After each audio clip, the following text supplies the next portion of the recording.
সুপ্রিয় শিক্ষার্থীবৃন্দ, পল্লবী মহিলা ডিগ্রি কলেজ আয়োজিত অনলাইন ক্লাসে তোমাদের স্বাগত। আজ আমি তোমাদের একাদশ বিএম ফার্স্ট ইয়ারের হিসাব বিজ্ঞান প্রথম পত্রের উপর ক্লাস নেব। আজকের বিষয়বস্তু নগদান হিসাব এবং অন্যান্য, অধ্যায় 2। ইতিপূর্বে আমরা জাবেদা, খতিয়ান এবং অন্যান্য কিছু করেছি, তাই এই অধ্যায়ের এই নগদান বই আজ আমরা করব। নগদান বই কাহাকে বলে এটা সম্পর্কে আগে তোমাদের জানতে হবে। যে হিসাবের বইতে আমরা শুধুমাত্র নগদ টাকা আদান প্রদান করে থাকি, সেটাকে নগদান বই বলে। আবারও বলছি, নগদান বই হচ্ছে যে হিসাবের বইতে আমরা শুধুমাত্র নগদ টাকা লেনদেন করি, সেটাকে নগদান বই বলে। অর্থাৎ নগদ টাকা কত আসলো এবং নগদ টাকা কত গেল, এর ব্যালেন্স যেটা, সেটাই উদ্বৃত্ত থাকে, এটাকে আমরা নগদান বই বলি। নগদান বই সাধারণত কয়েক প্রকার হয়ে থাকে। তার ভিতরে 1 ঘরা নগদান বই, 2 ঘরা নগদান বই, 3 ঘরা নগদান বই এবং খুচরা নগদান বই। খুচরা নগদান বই আবার 2 প্রকার, যাক সেটা পরে আসছি। নগদান বই আজ আমরা 2 ঘরা এবং 3 ঘরা নগদান বই সম্পর্কে জানবো এবং 1 ঘরার কিছু নিয়মকানুনও আমরা সব জানবো। 2 ঘরা 3 ঘরা নগদান বই পারলে সাধারণত 1 ঘরাও এমনিতেই পারা যায়, এটা খুব ইজি। তাই আমরা 2 ঘরা এবং 3 ঘরা নগদান বই নিয়ে আলোচনা করব। সেই হিসাবে নগদান বইয়ের সাধারণত 2টা সাইড থাকে, একটা ডেবিট সাইড এবং একটা ক্রেডিট সাইড। ডেবিট সাইডে কী কী যায় এবং ক্রেডিট সাইডে কী কী যায়, সেটা নিয়ে আজকে আমরা বিস্তারিত আলোচনা করব। তাহলে আমরা বোর্ডে লিখি যে ডেবিট সাইডে কী যায় এবং ক্রেডিট সাইডে কী যায়।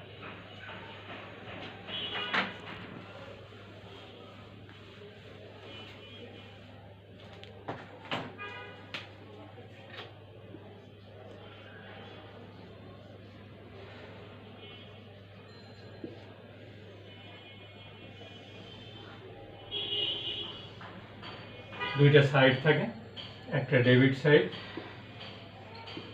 আর একটা ক্রেডিট সাইড। ডেবিট সাইডে সমস্ত প্রকার প্রাপ্তি, সমস্ত প্রকার নগদ প্রাপ্তি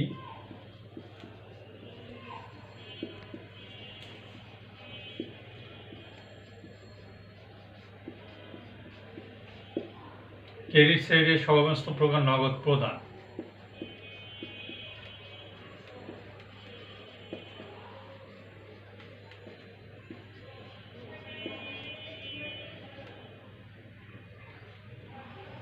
ডেবিট সাইডে সমস্ত প্রকার আয়, সমস্ত প্রকার নগদ আয়,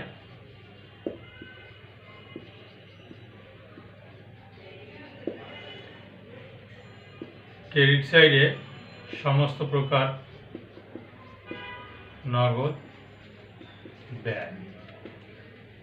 ডেবিট সাইডে সাধারণত নগদ আয়, সমস্ত প্রকার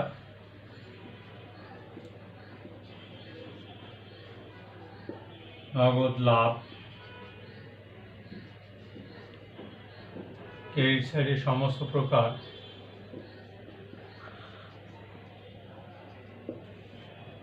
নগদ ক্ষতি। এই কয়েকটা মনে রাখলে আমরা সাধারণত পারবো নগদান বইটা। সমস্ত প্রকার নগদ প্রাপ্তি ডেবিট সাইডে যাবে, ক্রেডিট সাইডে সমস্ত প্রকার নগদ প্রদান, ডেবিট সাইডে সমস্ত প্রকার নগদ আয়, সমস্ত প্রকার ক্রেডিট সাইডে নগদ ব্যয় এবং 3 নম্বরে সমস্ত প্রকার নগদ লাভ, সমস্ত প্রকার নগদ ক্ষতি। এই আছে আমাদের নগদান বইয়ের একটা সামান্যতম নিয়ম, যেটা আমরা বইয়ে পাবো না। আমরা এটা মনে রাখার জন্য সবসময় এটা মনের ভিতরেই থাকবে। তাই আমরা নগদান বইয়ের নমুনা ছকও এটা বলা যাবে না, নমুনা ছক হলে আরও কিছু লাগবে, এরপরে আমরা নমুনা ছকে যাব। মনে রাখতে হবে শুধুমাত্র ডেবিটে কী কী যায়, ক্রেডিটে কী কী যায়। এখানে কোনো প্রকার ধারে, বাকিতে বা কোনো প্রকার পণ্যদ্রব্য নগদান বইতে আসবে না। মনে রাখবে সবসময়, কোনো প্রকার ধারে বা বাকিতে বা কোনো পণ্যদ্রব্য নগদান বইতে আসবে না। এখানে শুধুমাত্র নগদ প্রাপ্তি, নগদ প্রদান, নগদ লাভ, নগদ আয়, নগদ ব্যয় ইত্যাদি এখানে লিপিবদ্ধ হবে। তাই আমরা এখন 2 ঘরা এবং 3 ঘরা নগদান বইয়ের নমুনা ছকটা একটু দেখব। চলো তাহলে আমরা নমুনা ছকটা কিভাবে করি। আর একটা জিনিস মনে রাখতে হবে, নগদান বইতে সাধারণত কন্ট্রা এন্ট্রি হয়, অর্থাৎ উভয় পাশেই যায়, ডেবিটেও এবং ক্রেডিটেও যায়। তো উভয় পাশে কি কি যায়, অর্থাৎ কন্ট্রা এন্ট্রি কোনগুলো, সেগুলো নিয়ে একটু আলোচনা করি। আগে কন্ট্রা এন্ট্রি,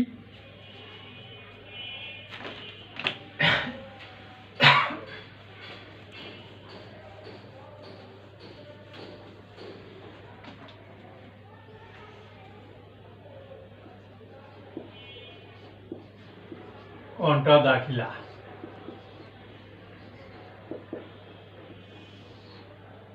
এক নম্বর হচ্ছে ব্যাংকে জমা,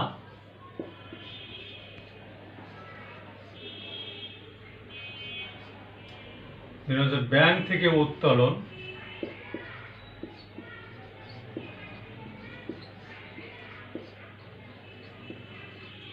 তিন নম্বর হচ্ছে কারো নিকট থেকে চেক পেয়ে কমপক্ষে একদিন পর জমা দিলে।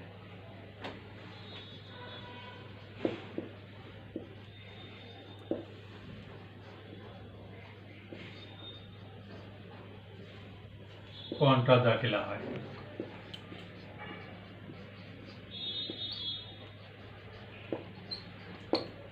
তাহলে ব্যাংকে জমা কিভাবে হলো? একদিকে আমার কারবার থেকে টাকা যাচ্ছে ব্যাংকে জমা হচ্ছে, অন্যদিকে কারবারে কমছে, অর্থাৎ এই টাকাটা একেবারে শেষ হয়ে যাচ্ছে না, তাই এটাকে কন্ট্রা দাখিলা বলা হয়। অর্থাৎ ডেবিট পাশেও যাবে, ক্রেডিট পাশেও যাবে। ব্যাংক থেকে ওঠানো, ব্যাংক থেকে কারবারের প্রয়োজনে যখন আমরা ওঠাই তখন আমার নগদ টাকা বাড়ে, ব্যাংকে কমে, অর্থাৎ এই টাকাটাও আমার শেষ হচ্ছে না। আবার কারো নিকট থেকে চেক পেয়ে কমপক্ষে একদিন পর জমা দিলে কন্ট্রা দাখিলা হয়। কারো নিকট থেকে যদি আমরা চেক পাই, সেটা আমরা নগদ টাকা মনে করি, তবে একদিন পরে জমা দিলে সেটাকে কন্ট্রা দাখিলা বলা হবে। এই আছে আমার কন্ট্রা দাখিলা। এই তিনটা অবশ্যই তোমরা মনে রাখবে, ব্যাংকে জমা, ব্যাংক থেকে উত্তোলন, কারো নিকট থেকে চেক পেয়ে কমপক্ষে একদিন পরে ব্যাংকে জমা দিলে কন্ট্রা দাখিলা হয়। এই মোটামুটি আছে আমাদের নগদান বইয়ের নিয়মটা। এখন আমরা নমুনা ছকে চলে যাব, যে 2 ঘরা নগদান বইয়ে কয়টা ঘর থাকে, 3 ঘরা নগদান বইয়ে কয়টা ঘর থাকে, সেই নমুনা ছকটা এখন আমি দেখাবো। তাহলে ভালো করে আগে এই 3টা মনে রাখো।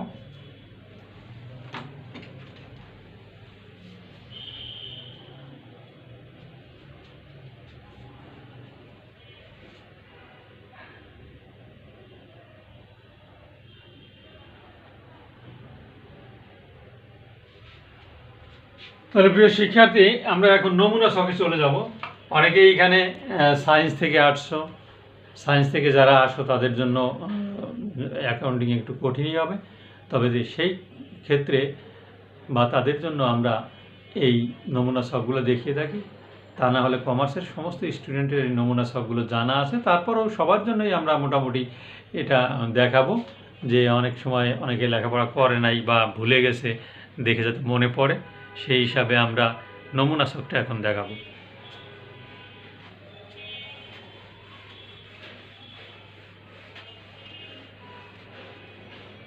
নগদান বইয়ের সাধারণত 2টা পক্ষ থাকে, একটা ডেবিট পক্ষ এবং একটা ক্রেডিট পক্ষ। ডেবিট পক্ষে কয়টা ঘর থাকবে, ক্রেডিট পক্ষে কয়টা ঘর থাকবে, সেটাই আমরা সাধারণত এখন দেখাবো।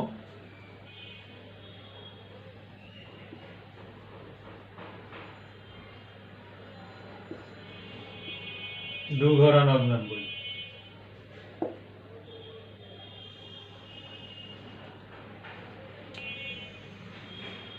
আমরা প্রথমে সমানভাবে ভাগ করব, এরপরে আমরা চলে আসব বাম সাইডে, অর্থাৎ ডেবিট সাইডে, ক্রেডিট সাইড, তারিখ, বিবরণ, নম্বর, পৃষ্ঠা, ডেবিট টাকা, ক্রেডিট টাকা, তারিখ, বিবরণ, ভাউচার নং, পৃষ্ঠা, ডেবিট টাকা, ক্রেডিট টাকা। তাহলে এখানে থাকে প্রথমে তারিখ, এরপরে বিবরণ, এরপরে রসিদ নং, খতিয়ান পৃষ্ঠা, নগদ টাকা, ব্যাংক টাকা, তারিখ বিবরণ, ভাউচার নং, খতিয়ান পৃষ্ঠা, নগদ টাকা, ব্যাংক টাকা। এই আছে আমার দুকরণ নগদান বইয়ের নমুনা স্যার। যে তারিখ বিবরণ, ডেবিট সাইডে কী কী বসে সেটাই বলছি। তারিখ বিবরণ, রসিদ নং, খতিয়ান পৃষ্ঠা, নগদ টাকা, ব্যাংক টাকা। ক্রেডিট সাইডে আমার কী কী বসবে? তারিখ বিবরণ, এখানে ভাউচার নম্বরটা বসবে। ক্রেডিট সাইডে ভাউচার নাম, খতিয়ান পৃষ্ঠা, নগদ টাকা, ব্যাংক টাকা। এটা আছে আমার দুগরা নগদান বই। দুগরা নগদান বইয়ের একটা ঘরই সাধারণত থাকে। আমার অনেক সাধারণত ক্রেডিট সাইড বড় হয়। ক্রেডিট সাইড আমরা যোগ করে ডেবিট সাইডে নিয়ে বিয়োগ করলে যে টাকাটা পাবো সেটা আমাদের উদ্বৃত্ত বা ব্যালেন্স সিডি হবে, বা ব্যালেন্স সিডি বা উদ্বৃত্ত। এটা মাসের শেষ তারিখে হিসাব আমাদের করতে হবে। তদ্রূপভাবে আমরা 3 ঘর নগদান বই যখন করব তখন শুধু এখানে একটা বাট্টার ঘর বেশি হবে। শুধু বাট্টার ঘর, ডেবিটে একটা বাট্টার ঘর হবে, ক্রেডিটে একটা বাট্টার ঘর হবে। তোমাদের আগেই বলে রাখা ভালো, তোমাদের অ্যাসাইনমেন্ট 1 এবং অ্যাসাইনমেন্ট 2 আগামী 3 তারিখ থেকে 10 তারিখ থেকে শুরু হবে। তোমরা 3 তারিখে কলেজে গিয়ে সমস্ত টাকা পয়সা বেতনাদি পরিশোধ করে এবং পরীক্ষার ফিস বা অ্যাসাইনমেন্টের ফিস 300 টাকা জমা দিয়ে কাগজপত্রগুলো গ্রহণ করবে। এবং গ্রহণ করার পরে তোমাদের সমস্ত পেপার, যেমন অ্যাকাউন্টিং ফার্স্ট পেপার বা সেকেন্ড পেপার, যে কোনো পত্রের ফার্স্ট পেপার সেকেন্ড পেপার পরীক্ষা হবে 20 নাম্বার করে। 20 নাম্বারের আমরা হয়তো 3টা অঙ্ক দিব অ্যাকাউন্টিংয়ে ফার্স্ট পেপারে। এর ভিতর থেকে যে কোনো 2টা অ্যাসাইনমেন্ট তোমাদের জমা দিতে হবে। তোমরা বাসায় এনে ওগুলো করে আবার কলেজে গিয়ে জমা দিয়ে আসবে। মনে রাখতে হবে তোমাদের বেতনাদি, ডিসেম্বরের বেতনাদি সব পরিশোধ করে অ্যাসাইনমেন্টের কাগজপত্র জমা দিতে হবে। এবং পরীক্ষার ফিস বা অ্যাসাইনমেন্টের ফিস 300 টাকা। কারণ তোমাদের এক একজনের পিছনে অনেক টাকাই খরচ হয়, কিন্তু সেই ক্ষেত্রে আমরা 300 টাকা এখানে পার সাবজেক্টে মোটে 50 টাকা করে ধরা হয়েছে, যে কারণে তোমরা খুব স্বাচ্ছন্দ্যে পরীক্ষা দিতে পারবে এবং খুব অল্প পয়সায়। যাই হোক, আমরা এখন একটা অঙ্কের ভিতরে চলে যাব। তার আগে তোমাদের কিছু সাজেশান আমার দেওয়ার দরকার আছে। তোমরা সাধারণ জাবেদার 4 নাম্বার, 6 নাম্বার, 8 নাম্বার, 12 নাম্বার আমি লিখে দিই বোর্ডে।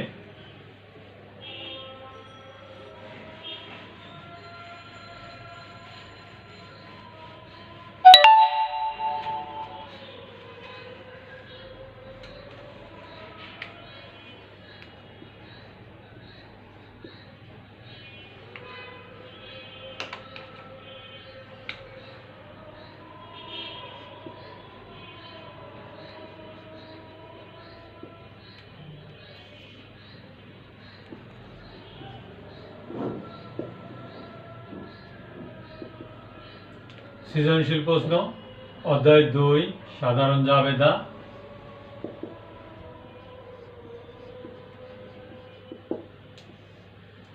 চার, 6, 8, 12, 18, 20। নগদান বই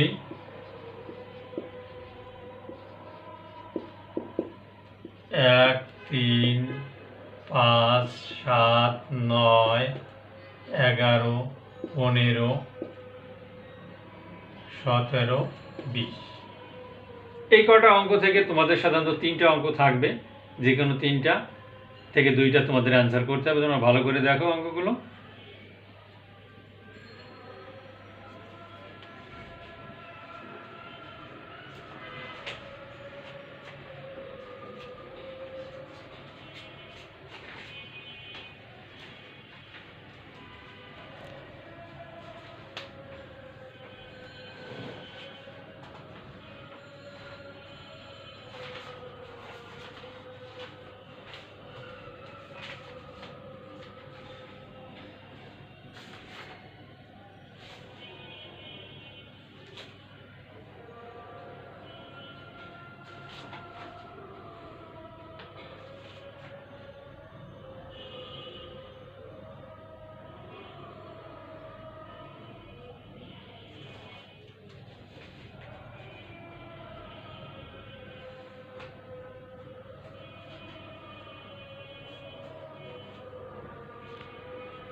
আমি এখন তোমাদেরকে 5 নম্বর অঙ্কটা একটু জানাবো, পড়বো। 5 নম্বর অঙ্কটা করে দেবো, তোমরা একটু দেখবে।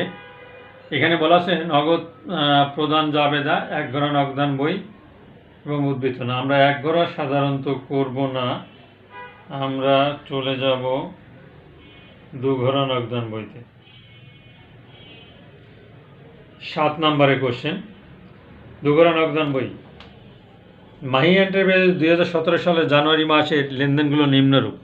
নগদ 10,000 টাকা এবং ব্যাংকে জমা 20,000 টাকা নিয়ে ব্যবসা আরম্ভ করা হলো। নগদে পণ্য ক্রয় 4,000 টাকা। ঢাকা রফি অ্যান্ড কংয়ের প্রতিটি 500 টাকা দরে 260 নগদে বিক্রয়। এটা আমাদের সাধারণত আসবে না, কারণ এটা বাকিতে। চেকে পণ্য বিক্রয় করা হলো 10,000 টাকা। মালিকের ব্যক্তিগত প্রয়োজনে ব্যাংক হতে উত্তোলন করা হলো। ব্যক্তিগত প্রয়োজনে উত্তোলন করলে এটা খরচ হিসাবে ধরতে হয়। 4,000 টাকার আসবাবপত্র ক্রয় চেকে পরিশোধিত হলো, ব্যাংকে জমা দেওয়া হলো 3,000 টাকা, এটা কন্ট্রান্টি। অফিসের প্রয়োজনে ব্যাংক হতে উত্তোলন করা হলো 12,000 টাকা, এটাও কন্ট্রান্টি। ভাড়া নগদে প্রদান, বেতন চেক মারফত প্রদান, ব্যাংক মঞ্জুরিকৃত সুদ এত টাকা, ব্যাংক ধার্যকৃত চার্জ 3,000 টাকা, 300 টাকা। 1 ও 7 তারিখের লেনদেনগুলো জাবেদা দাখিলা দেখাও। 1 তারিখের জাবেদা এবং 7 তারিখের জাবেদা। তাহলে চলো আমরা 1 তারিখে নগদে এত টাকা, ব্যাংকে জমা এত টাকা নিয়ে ব্যবসা আরম্ভ করলো। আমরা এখন সৃজনশীল কোশ্চেনের ভিতরে চলে আসছি। তাহলে আমরা প্রথমে জাবেদাটা করে নিই।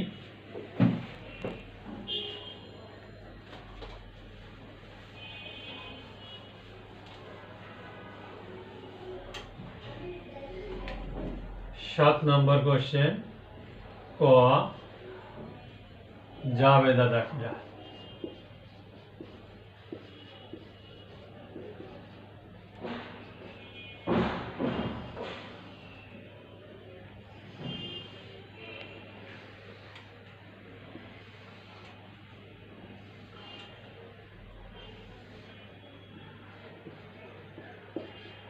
তারিখ, বিবরণ, খতিয়ান পৃষ্ঠা, ডেবিট টাকা, ক্রেডিট টাকা।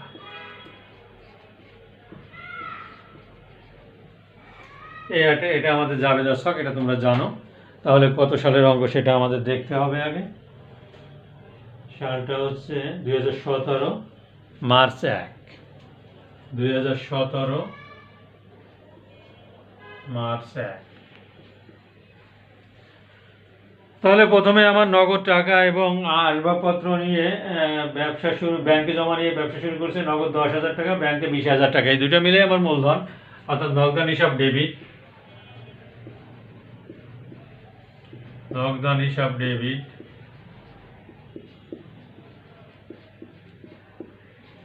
ব্যাংক হিসাব ডেবিট,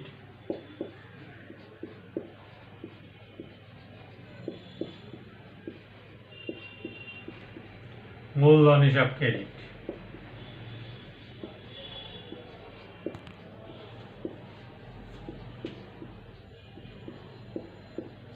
নগদ ছিল 10,000 টাকা, ব্যাংক ছিল 20,000 টাকা, এই দুইটা মিলে আমার মূলধন 30,000 টাকা। যেহেতু নগদ টাকা ও ব্যাংকে জমা নিয়ে ব্যবসা আরম্ভ করলো, ব্যাখ্যাটা হবে এই, ব্যাখ্যা লিখলাম না। তাহলে নগদান হিসাব ডেবিট, ব্যাংক হিসাব ডেবিট, মূলধন হিসাব ক্রেডিট, মোট মূলধন 30,000 টাকা। এরপরে 7 তারিখে বলছে চেকে পণ্য বিক্রয় করা হলো। পণ্য বিক্রয়, চেকে আমরা পণ্য বিক্রয় করলে আমরা সাধারণত নগদ টাকা মনে করি, ইদানিং আমরা ব্যাংকও মনে করি।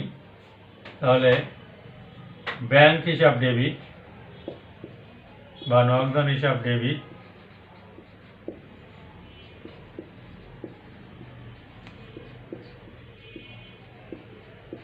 বিক্রয় হিসাব ক্রেডিট।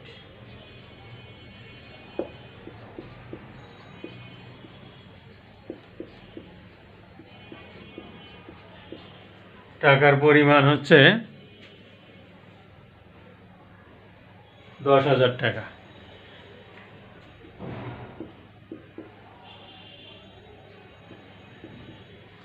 যেহেতু চেকে পণ্য বিক্রয় করা হলো। এটা আছে আমার ক নম্বর। ক নম্বরে 2 মাস, দুইটা জাবেদা। এটা ভালো করে দেখো, সহজ কোশ্চেনই হবে। তোমরা যাতে সহজে উত্তর দিতে পারো।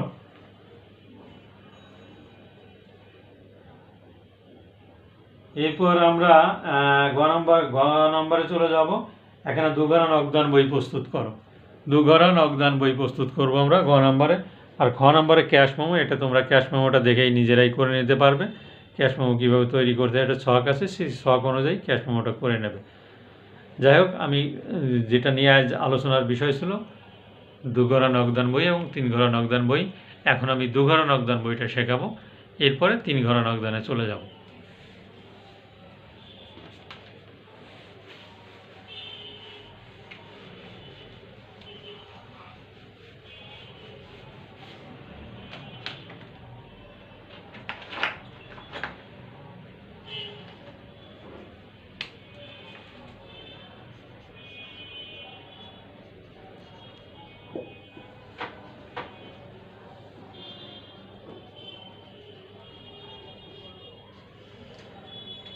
কোন কোম্পানি? মাহি এন্টারপ্রাইজ।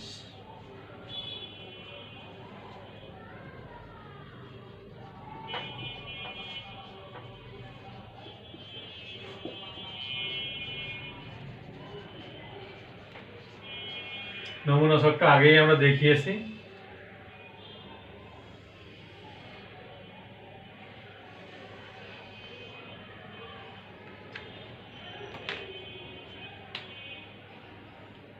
তারিখ, বিবরণ, রসিদ নং, খতিয়ান পৃষ্ঠা, নগদ টাকা, ব্যাংক টাকা। তারিখ, বিবরণ,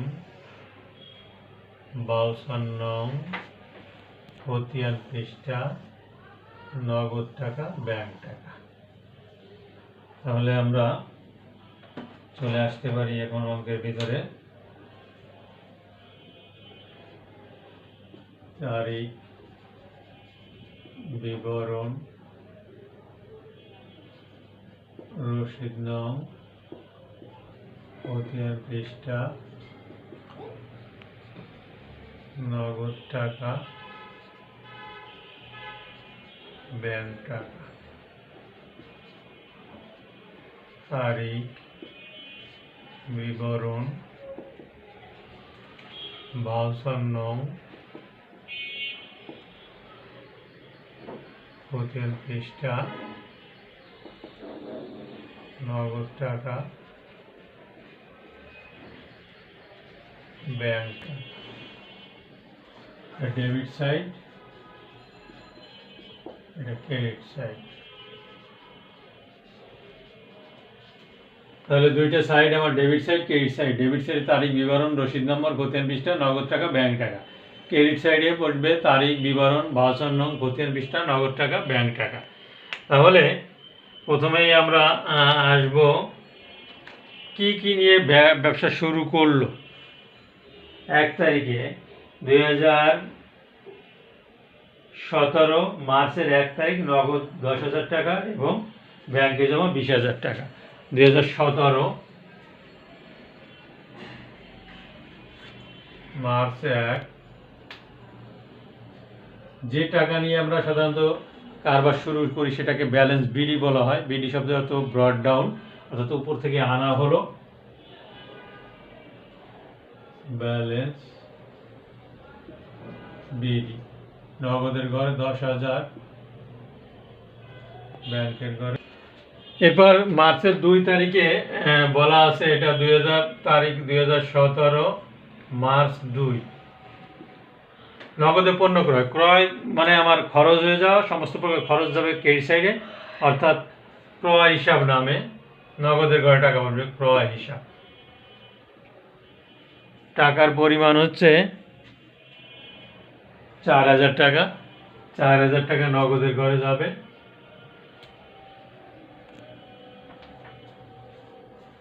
এরপরে 5 তারিখে ঢাকার রফিক অ্যান্ড কংয়ের নিকট প্রতিটি এত টাকা দরে 500 টাকা দরে 20টি শার্ট নগদে বিক্রয়। এটা আসবে না, কারণ এটা বাকিতে বিক্রয় হয়েছে। চেকে পণ্য বিক্রয় করা হলো। 7 তারিখে বিক্রি করলে আমরা সাধারণত টাকা পাই।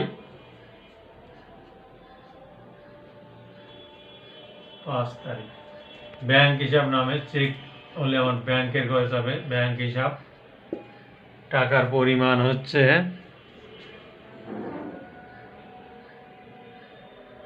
10,000 টাকা।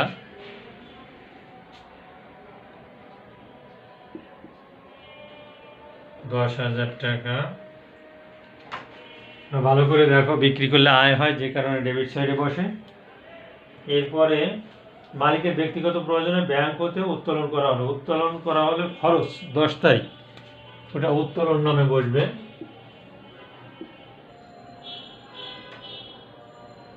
উত্তোলন হিসাব, ব্যাংক থেকে উত্তোলন করছে, ব্যাংকের ঘরে টাকাটা বসবে 10,000 টাকা।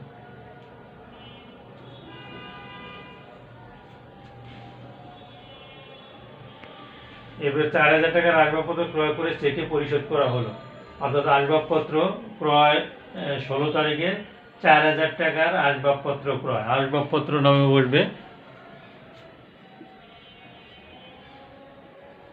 আসবাবপত্র হিসাব,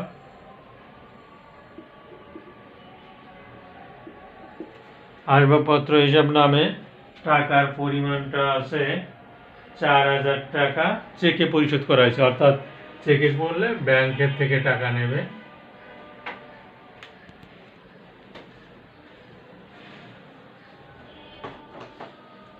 এরপরে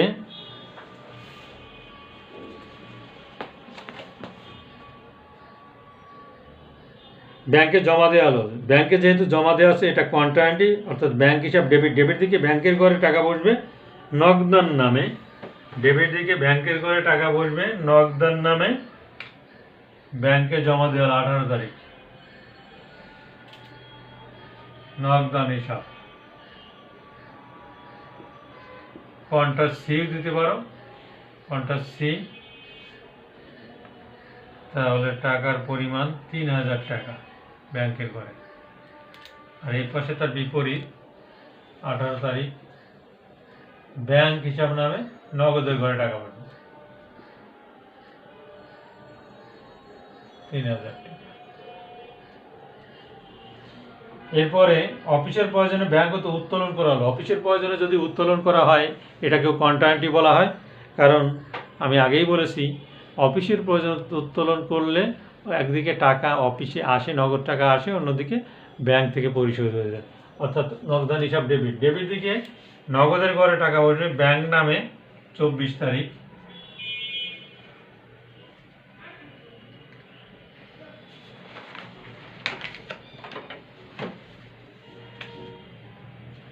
ব্যাংক নামে, ব্যাংক হিসাব নামে টাকা বসবে 12,000 টাকা নগদে। ক্রেডিট দিকে নগদান হিসাব নামে বসবে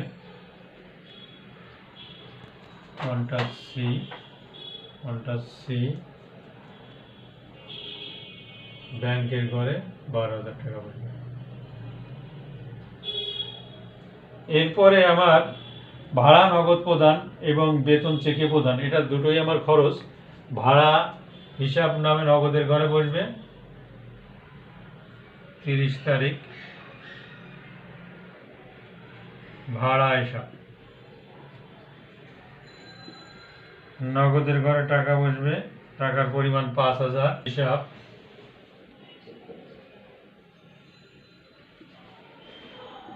বেতন হিসাব নামে টাকা বসবে আমার 4,000 টাকা, যেহেতু চেকে গেছে ব্যাংকের ঘরে।